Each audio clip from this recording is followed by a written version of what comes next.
하 1장 13절부터 18절에 있는 말씀입니다. 사마리아에서 아하시야는 아버지 아합의 뒤를 이어 2년 동안만 통치합니다. 성경은 아하시야에 대해서 별로 할 말도 없습니다. 아하시야는 여로보암의 종교와 바알 종교가 계속 번성하도록 허용했던 왕일 뿐입니다. 그는 또한 에그론의 신 바알세불에게 자신의 삶을 구해달라고 요청했지만 오히려 그것 때문에 죽음을 맞이합니다. 그는 자신의 어머니인 이세벨과 아버지 아합처럼 하나님을 배신하는 삶을 살았습니다. 아하시야에게 조금이라도 하나님에 대한 믿음이 있었더라면 자신의 어리석음을 뉘우치며 회개했을 것입니다. 그러나 그는 더욱 마음을 완고하게 하여 회개의 기회를 걷어차고 엘리야를 사로잡기 위해 군대를 보냅니다. 엘리야를 없애면 그가 전한 여호와의 말씀도 사라지고 그러면 자기에게 말한 심판도 이루어지지 않을 것이라고 이렇게 생각했던 거죠. 엘리야를 하나님의 사람으로 알고 존중하였더라면 군대를 보내는 대신에 사신을 보내서 정중하게 궁으로 모셔왔을 것입니다. 아하시야는 이방신 바알세불에게 묻고자 하였을 때는 사신을 보냈지만 하나님의 사람에게는 사로잡기 위해 군대를 보낼 만큼 사리분별 자체가 없는 사람이었습니다. 자신에게 닥친 사건이 자신을 회개로 인도하기 위한 하나님의 은혜인 줄 알아야 합니다. 그것을 모르면 엘리야와 같은 하나님의 말씀을 전해주는 사람을 자기를 위험에 빠뜨리는 사람이나 죄인이나 적으로 볼 수밖에 없는 것이죠. 자신의 무모한 명령으로 100명의 군사들이 불에 타 죽은 것을 보고도 자신의 어리석은 명령을 멈추지 않고 세 번째 50부장과 군사들을 보내는 장면이 오늘 본문에 다시 나옵니다. 먼저 엎드려 간구하는 세 번째 50부장에 대한 말씀 13절 14절을 살펴보겠습니다. 왕이 세 번째 50부장과 그의 군사 50명을 보낸지라 셋째 50부장이 올라가서 엘리야 앞에 이르러 그의 무릎을 꿇어 엎드려 간구하여 이르되 하나님의 사람이여 원하건대 나의 생명과 당신의 종인 이 50명의 생명을 당신은 귀히 보소서. 불이 하늘에서 내려와 전번의 50부장 둘과 그의 군사 50명을 살랐거니와 나의 생명을 당신은 귀히 보소서 하며 두 번이나 불이 내려와 군사들을 살랐지만 왕은 또다시 군사들을 보냅니다. 이처럼 병든 자신을 위해서 우상을 찾는 자의 이 어리석은 행동은 내 옆에 아무리 많은 사람이 죽어나가도 그 죽음에는 아랑곳하지 않습니다. 아하시야는 동일한 일을 반복해서는 절대 엘리야를 데려올 수 없다는 것을 깨달아야 되는데 왜 이 반복되는 사건을 통해서도 깨달을 수 없을까요? 아하시야의 생각과 태도는 전혀 바뀌지 않았습니다. 그는 여전히 힘으로 엘리야를 상대하고자 했습니다. 자신이 왕이고 자신의 명령 한마디에 움직이는 군대들이 있으니까 자신이 가지고 있는 것을 보이고 위협하며 그를 자신의 발 아래 꿀리고 자신의 위험찬 목소리로 그를 제압하기를 원했던 것이죠. 거듭되는 초자연적인 능력 앞에서도 이런 태도는 그의 마음이 돌이킬 수 없을 정도로 어두워지고 약해졌습니다. 바로가 10가지 재앙을 겪고도 마음을 바꾸지 않고 또 완악해진 것과 거의 똑같다고 볼 수 있습니다. 포악하고 이기적인 왕의 명령에 순종하여 엘리야에게 간 세 번째 50부장은 엘리야를 아하시야로 데려오는데 실질적으로 접근합니다. 하나님의 사람 엘리야의 마음에 변화가 없으면 왕이 보내는 모든 사람이 계속 죽게 될 것이 뻔했습니다. 아하시야의 부하들은 왕이 명령하면 거역할 수가 없지 않습니까? 그들은 죽음의 길인 줄 알면서도 왕이 명령하니까 갈 수밖에 없습니다. 다행히 아하시야의 모든 부하가 왕처럼 어리석거나 무모하지는 않았습니다. 왕이 세 번째 보낸 50부장은 엘리야에게 명령하는 것이 아니라 오히려 자신을 살려달라고, 그리고 자기뿐만이 아니고 자기가 거느리고 있는 자기의 소중한 부하 50명의 생명을 탄원하는 이 애원조에 가까운 탄원을 엘리야에게 하고 있습니다.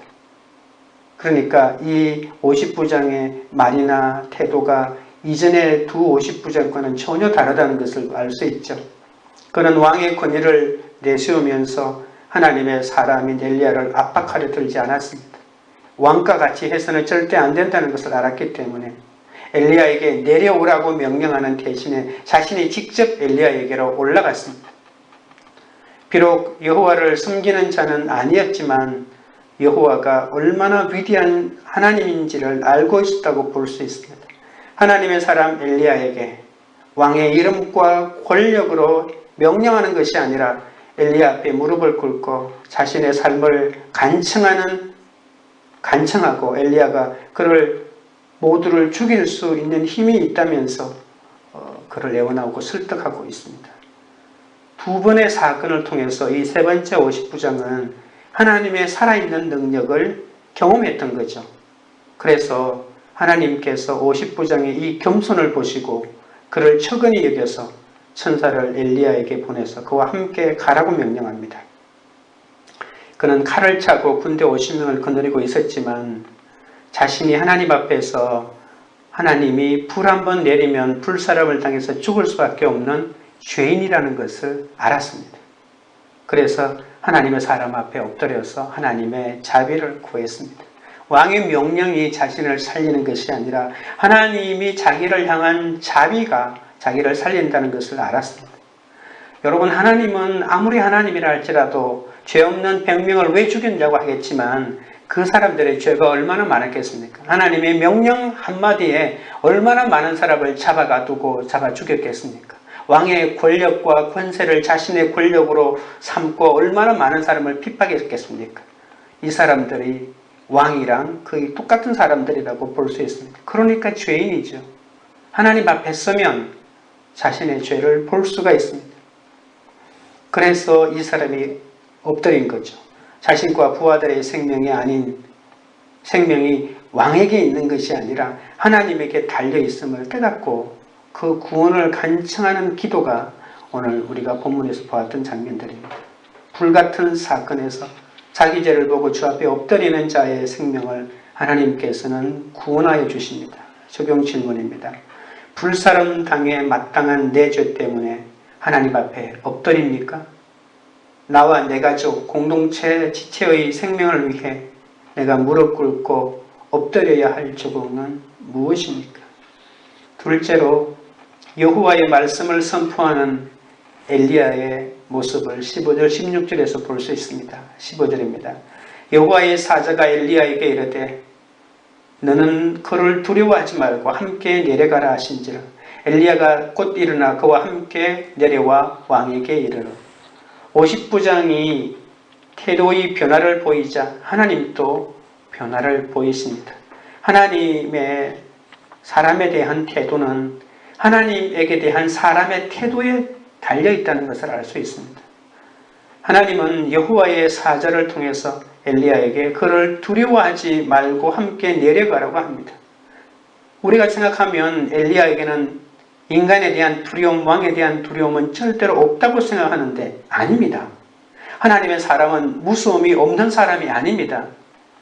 인간이 가지는 두려움이 없는 사람이 하나님의 사람이 아닙니다. 무섭고 두렵지만 하나님의 명령이니까 순종하는 것일 뿐입니다. 엘리야는 갈멜산에서 있었던 바알과 아세라 선지자 850명과의 대결에서 승리하고도 이세벨의 한마디 너를 죽여버리겠다 라고 하는 이 한마디에 무너져서 모든 것을 포기하고 차라리 죽고 싶다고 심한 우울증에 사로잡혀서 자살 충동에 사로잡혔던 그러한 것들을 우리가 볼 수 있지 않습니까? 그가 지금 만나러 가는 아시아가 바로 아합과 이세벨의 아들 아닙니까? 그런데도 엘리야는 곧 일어나 왕에게 가서 여호와의 말씀을 선포합니다. 하나님이 내려가라고 하니까 한마디도 하지 않고 내려가는 것은 오로지 하나님의 사람은 하나님의 말씀대로 살고 말씀대로 죽기 때문에 그에게 권위가 있고 능력이 있고 세상 사람들이 다르게 보는 것이죠. 누가 하나님의 사람일까요? 하나님의 명령을 따르는 자가 바로 하나님의 사람입니다. 하나님은 결코 사람의 명령에 따라 움직이시는 분이 아닙니다. 그분은 자신이 가고 싶을 때 가시고 오고 싶을 때 오시는 분입니다. 자비를 베풀고 싶은 사람에게는 자비를 베푸시고 심판을 내리고 싶은 사람에게는 심판을 내리십니다. 하나님이 내려가라고 하시자 그제야 엘리야는 50부정과 함께 내려와 왕에게로 갑니다. 3번 왔으니까 모두 합해서 150여 명 사람들 가운데 하나님 앞에 겸손했던 50부장과 그의 부하들만 살게 됩니다. 이 50부장은 하나님 앞에 겸손함으로 자기 생명을 보존하였을 뿐만이 아니라 자신의 부하 50명의 생명마저도 건질 수 있었습니다. 겸손은 이처럼 사람의 생명을 구합니다. 겸손하여 자기의 위치를 아는 사람을 지도자로 두는 것이 얼마나 복된 일이고 자기마저도 살리는 일인지 모릅니다. 하나님의 말씀을 함부로 대하지 않는 것이 겸손입니다. 열왕기하 2장에 보면 이제 엘리사의 사역이 시작됩니다. 자신을 대머리라고 조롱하는 젊은이를 향한 엘리사의 심판의 말 속에 우리가 무엇을 볼 수 있습니까? 그 사회에서 예언자들이 사회적인 위상이 얼마나 낮은가를 알 수 있습니다. 예언자들은 보통 대머리로 이렇게 빡빡 밉니다. 지금으로 말하면 불교처럼 스님들처럼 머리를 깎습니다. 그래서 머리를 깎은 사람이 지나가면 예언자라는 것을 알 수 있습니다. 그래서 사회의 젊은 아이들이 모두 놀리는 거죠. 그만큼 예언자들의 위상이 낮습니다. 하나님이 지배하는 이스라엘 사회인 것 같아도 예언자들은 저렇게, 왜냐하면 가짜 예언자들이 그렇게 판을 치니까 사회적인 위상이 그렇게 낮은 것이죠. 예언자는 왕 자신보다 낮은 사람이 아니라는 것을 오늘 이 본문에서는 너무나도 당당하게 보여줍니다. 엘리야의 관점에서 보면 3명의 50부장과 관련되어 있는 이 사건은 예언자들에게 세속적인 권력자들의 명령이 아니라 하나님의 명령과 지침에 따라 움직일 것을 깨우치게 합니다.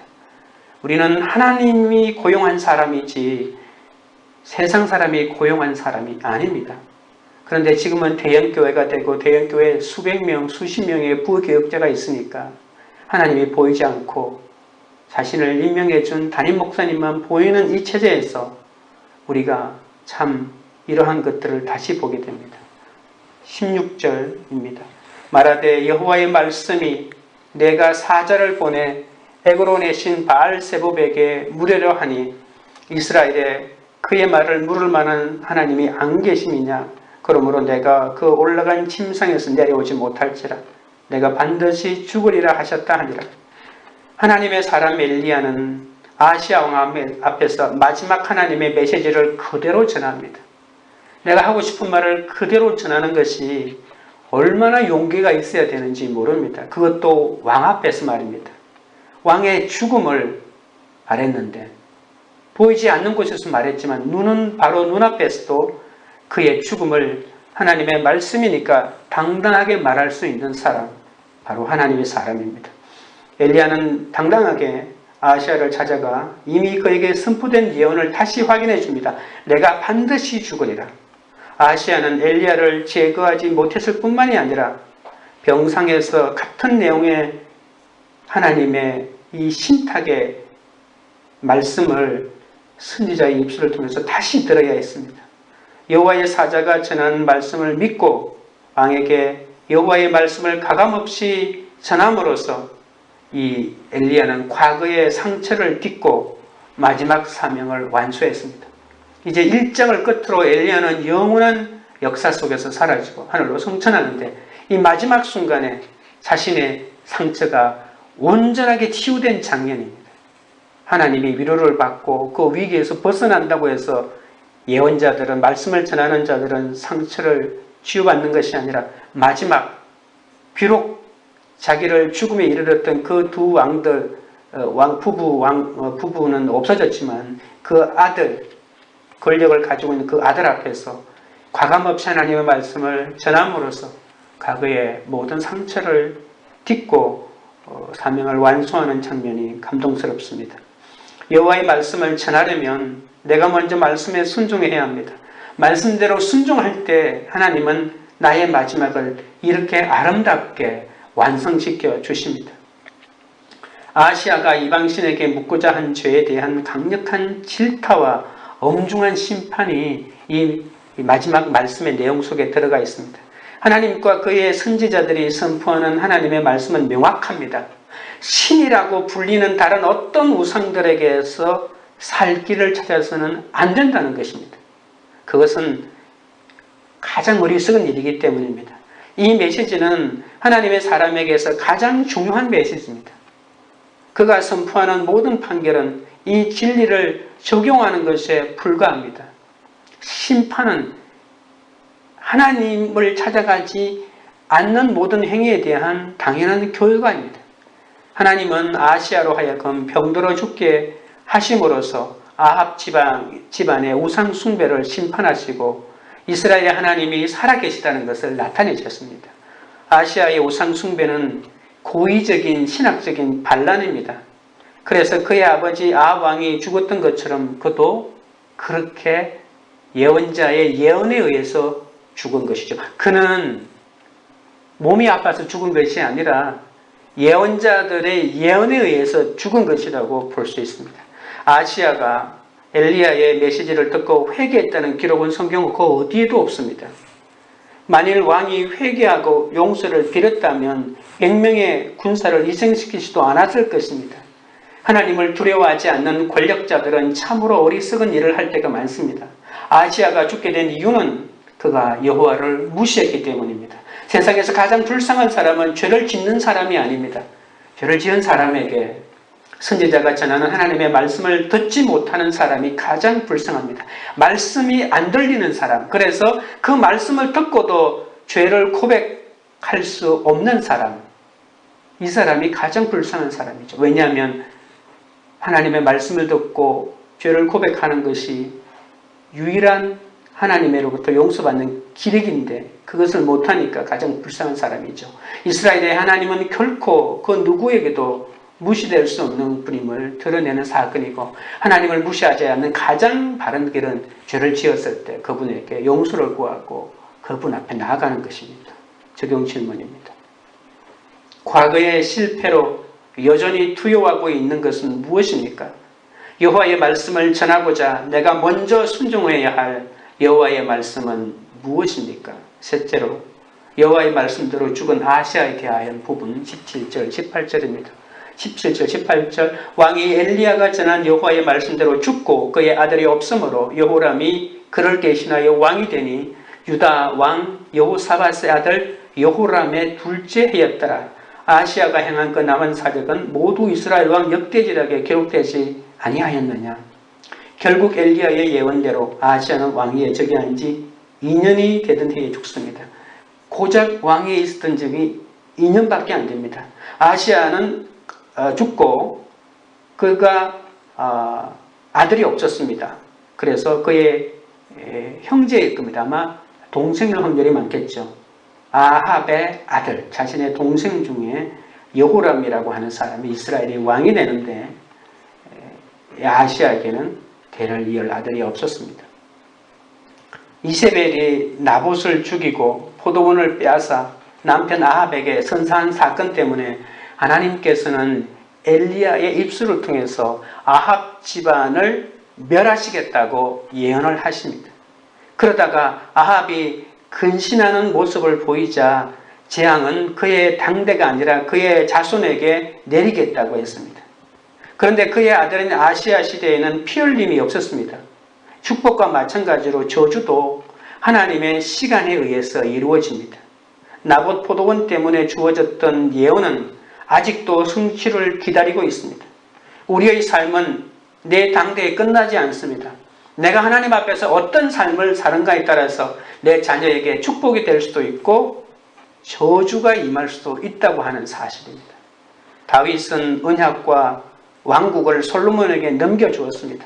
솔로몬은 특히 성전 건축을 통해 자신의 인생이 끝날 때까지 독특한 믿음을 유지했습니다. 그러나 안타깝게도 솔로몬의 우상 숭배는 또 다른 우상 숭배의 문을 열어놓았습니다. 여로보암은 온 나라의 우상 숭배의 문을 활짝 열어놓았습니다. 엘리야는 이 여로보암이 열어놓았던 이 우상 숭배의 문을 닫기 위해서, 우상 숭배를 못하도록 막기 위해서 우상 숭배 가운데서도 가장 위험한 이 바알 숭배, 이 바알 신앙을 제거하려고 얼마나 노력을 기울였는지 모릅니다. 그러나 자신의 혼자의 힘으로는 막아낼 수가 없습니다. 왜냐하면 왕이 권력으로 바알 신앙을 장려했기 때문에. 바알 종교를 대항하는 것은 단순히 이단 종파를 대항하는 것이 아니라 그 당시에 이 왕의 권력, 세상의 가장 강력한 권력을 맞서 싸워야 하는 거니까 군대도 없고 조직도 없는 그가 어떻게 그것을 대항할 수가 있겠습니까? 오늘 성경은 우리에게 묻습니다. 여로보암의 길을 따를 것인가, 아니면 엘리야의 길을 따를 것인가, 축복을 받을 것인가, 심판을 받을 것인가 선택하라고 합니다. 우리가 회개하지 않으면 그 대답은 분명합니다. 아무리 훌륭한 선지자와 개혁적인 왕이 나타난다 하더라도 우상을 완전히 막을 수는 없습니다. 교회가, 나 혼자가 아닌 지속적인 교회가 날마다 말씀에 순종함으로 결단해야 우리 가운데 있는 이 우상 숭배를 끊어낼 수가 있습니다. 성경이나 이스라엘 왕 역대 지략은 그들이 정치적으로, 경제적으로 어떤 업적을 남겼는가를 전혀 중요하게 고려하지 않습니다. 하나님께서 그들에게 요구하시는 유일한 것은 하나님의 말씀에 대한 순종과 믿음의 삶입니다.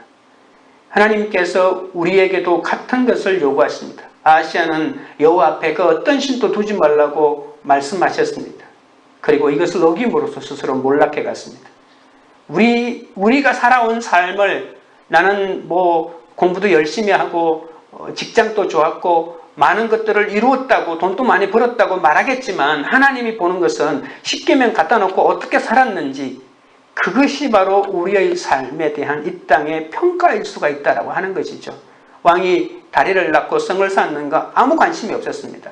십계명 가지고 갖다 놓으면서 어떻게 살았는지를 아시아의 2년의 통치를 판단했던 것이죠. 하나님의 말씀은 결코 추상적이거나 보이지 않는 모습으로 전해지지 않습니다. 하나님의 말씀 자체는 그 말씀대로 살고 말씀을 전하는 사람들에 의해서 드러나고 이 세상 사람들에게 진리가 아닌지를 증명합니다.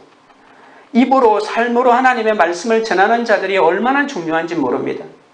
오늘날은 이것이 개인에게만 맡겨지지 않고 하나님의 말씀의 권위 안에 사는 공동체인 교회가 이 하나님 말씀의 효력과 결실의 능력을 그대로 보여주는 유일한 곳입니다.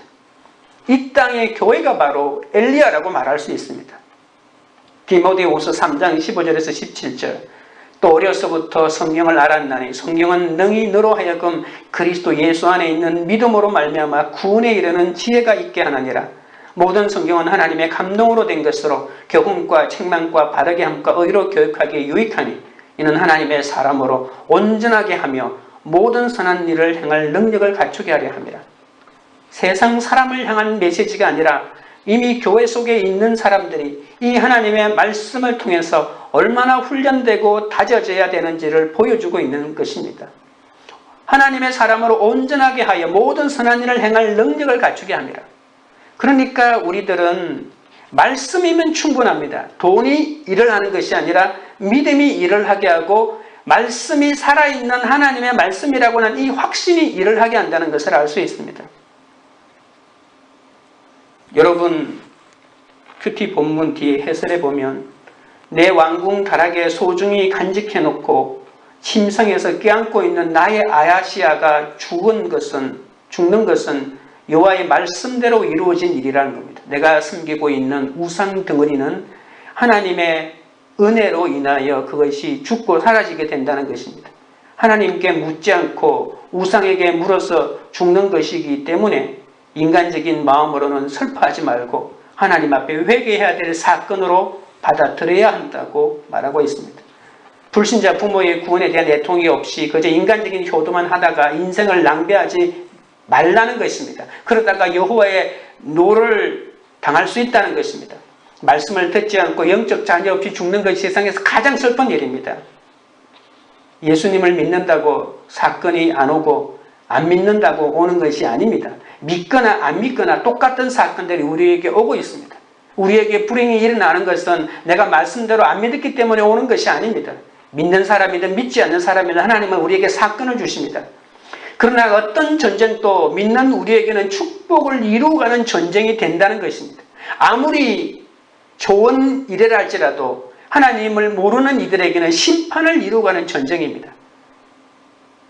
하는 것마다 잘 되고 모든 사람이 부러워하는 성취를 이루어내는 이 갑부의 반열에 올라간다 할지라도 하나님 없이 이룬 것은 그것은 하나님이 이루시는 심판의 전쟁이라는 것이죠. 복음으로 세상 가난을 점령해가는 이 영적 전쟁에서 나의 전쟁이 축복의 전쟁인지 심판의 전쟁인가를 알아야 합니다. 몇 사람을 전도했느냐 못했느냐에 달려있는 것은 아닙니다. 가족을 전도하지 못하고 안 믿는 사람들에게 공격과 핍박을 당한다고 해서 우리는 축복의 전쟁을 그럴 때도 우리는 축복의 전쟁을 치를 수 있습니다. 몸에 병이 들고 우리의 복음이 가는 길이 막히고 길이 잘 열어지지 않는다 할지라도 우리는 이 축복의 전쟁을 치르고 있는 것입니다. 숱한 전쟁을 치르면서 내 속에 있는 세상의 세력, 내 속에 죄의 세력이 진멸되고 있다면 그것은 바로 승리의 전쟁이 일어나고 있는 것이죠. 상대방이 변하지 않아도 상관이 없습니다. 환경이 변하지 않아도 상관이 없습니다. 하나님은 나를 변화시키고자 하는 것, 나를 거룩하게 하고자 하는 것이 하나님의 뜻이니까 하나님은 내 속에 있는 욕심과 거짓을 처리해 주시기 때문에 내가 치르고 있는 전쟁이 축복의 전쟁인 것이죠. 적용 질문입니다. 나의 왕궁 다락에 간직해놓고 침상에서 껴안고 있던 아시아가 죽는 것이 여호와의 말씀대로 된 일임을 믿습니까? 내가 죽은 후에 믿음을 계승할 영적 자녀가 있습니까? 기도드리겠습니다. 아버지 하나님, 하늘의 불로 태워질 수밖에 없는 이 죄인이 주님 앞에 무릎 꿇고 엎드려 간구하오니 불쌍히 여겨 주옵소서. 내 가족, 공동체 지체들의 생명을 위해 내가 무릎 꿇고 엎드리게 하옵소서. 세 번째 50부장은 자신의 부하들을 사랑하여 부하들의 생명을 살려달라고 무릎 꿇고 간청하지 않았습니까? 내 주위에 있는 사람을 진정 사랑하게 되면 그 사람을 위하여 기도하게 되고 하나님의 앞에 내 죄를 고백하게 됩니다. 과거의 실패와 상처로 여전히 두려워하는 것이 있습니다. 복음 전하는 것이 두렵고 먼저 용서하는 것이 무섭고 내가 주는 사랑이 오히려 또 배신을 당할까 봐 두렵습니다. 이 모든 두려움의 상처를 극복하도록 인도하여 주시옵소서. 마지막 그 순종의 사명을 감당하게 하여 주옵소서. 여호와의 말씀을 믿고 순종함으로 과거의 실패를 딛고 마지막 사명을 완수하기를 원합니다. 말씀을 전하기 위해 내가 먼저 하나님의 말씀에 순종하는 적용하기 원합니다. 나의 아시아가 죽는 것이 여호와의 말씀대로 된 일임을 깨닫고 이제는 말씀대로 살며 영적 자녀를 낳는 일에 나서기를 원합니다. 나의 왕궁 다락에 간직해놓고 침상에서 껴안고 있던 아시아가 죽는 것이 여호와의 말씀대로 된 것임을 깨닫게 하여 주시옵소서. 내가 하나님에게 묻지 않고 우상에게 물었기 때문에 내가 죽어가고 있다는 것을 알게 하여 주옵소서. 주여, 아시아처럼 내게 하나님의 말씀을 전해주어 회개시키려는 자를 죽이려고 혈기를 부리지 않게 하여 주옵소서. 내 죄를 드러내어 분수령적인 회개에 이르게 하여 주시옵소서. 내가 죽은 후에 자녀에게 돈을 물려주지 못해서 안달하지 않게 하시고 믿음을 계승할 영적 자녀가 있게 하여 주옵소서. 하나님이여, 내가 이 땅에서 잘 먹고 잘 살고 모든 사람이 부러워하는 사람이 되면 내가 영적 전쟁을 잘 치르는 것이 아니라 내 속에 있는 세상의 세력들, 이 세상을 닮아가고자 하는 그 욕심과 거짓을 제거해내는 것이 축복의 전쟁임을 알게 하여 주옵소서. 관계 우리들 교회가 다음 세대에 믿음의 유산을 남겨주고자 부모들이 먼저 회개하며 순종하는 삶을 사는 공동체가 되게 하여 주시옵소서. 자녀에게 돈을 남기기 위해 발버둥을 치지 않고 믿음의 귀한 유산을 남기는 가정이 되게 하시고, 우리 모두 복음 전도에 아버지 하나님 상처들이 있는데 내 이웃에게 열방의 복음을 전함으로 이 모든 상처를 치유하며 이기며 극복하는 저희들이 되도록 인도하여 주시옵소서. 예수님의 이름으로 기도드립니다. 아멘.